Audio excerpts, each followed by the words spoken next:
question, and you each have 2 minutes to answer it. Oh.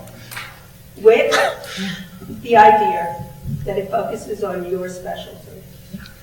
Starting with Doug, what is art law? Thank you, Pat. Thank you, Annie, for organizing the panel tonight. What is art law? I get that question a lot. As Pat said, I'm a real estate lawyer, but I have a passion for art law. When I tell people I'm an art lawyer, I usually get the looks, a couple of blinks, and people look at me like I have two heads. My focus in art law is mostly on the litigation end, where we've litigated mostly ownership title issues. But art law itself is really what we call a multidisciplinary field, where a lot of different specialties, a lot of different expertise comes into play. It's not divorce law where you go to a divorce lawyer. It's not tax law where you go to a tax lawyer. It comes from all over the place, different areas. And I think we have four good panelists tonight from four different perspectives to offer the room. And it'll be a fun night to see what we take to the issues. Judith, what would you like to add? Okay, well, I agree with what you said. Art law pertains to any aspect of art, from the creation of art to the moment the art enters the market, in the primary market, to the secondary market when a work is resold, and it continues on through the lifetime of a work of art. It may be forged, it may be stolen. It may be bequeathed, donated, and it really every aspect of the work, beginning with the creation, copyright, the creation of art, and the fact that a work is considered art has a very big effect on the work.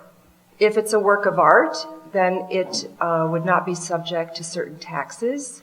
You would be able to donate it to a museum, deduct taxes, and it's a fascinating field. And it's a pleasure to be here. Thank you very much, Annie, for inviting me, and Pat for moderating this panel. I look forward to discussing it with you. And David?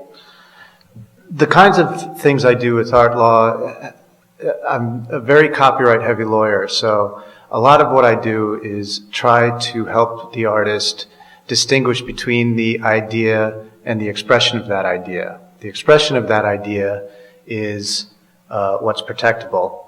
The idea itself, anybody can do. We can all do a sculpture based on the same idea, and the sculptures will be completely different. But as a lawyer, I have to be a little bit of a jerk about it and try to expand the expression of the idea as much as possible into the idea itself on behalf of my clients. So the kinds of contracts I might do would be licensing to say that this is what you're getting for, this is the scope, the geographic scope of the art. If it's a writer who's getting replaced, I might say, well, a replacement writer will be basing their work on the same ideas and the same expressions of those ideas, so the first writer would have to get a piece of that. Other things have to do with employees and interns saying, these are trade secrets, and if my client's doing a sculpture and you're helping this client, you can't go and imitate his style. Style's a very difficult thing to protect in reality.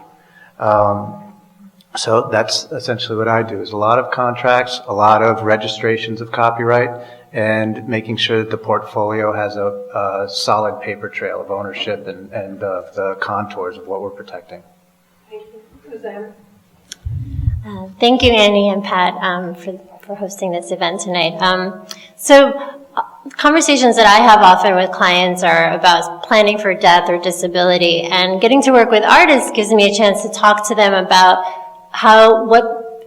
what their artistic legacy will be. So it actually, I think, gives me something that is a little less doom and gloom, because that's what's so amazing about being an artist, is that you get to actually think about you can live on after you're physically not here anymore. And having the opportunity to work with visual artists or anybody who has any type of art that they want to continue to live and to plan for that, I think is important. And so that's my perspective on the art look.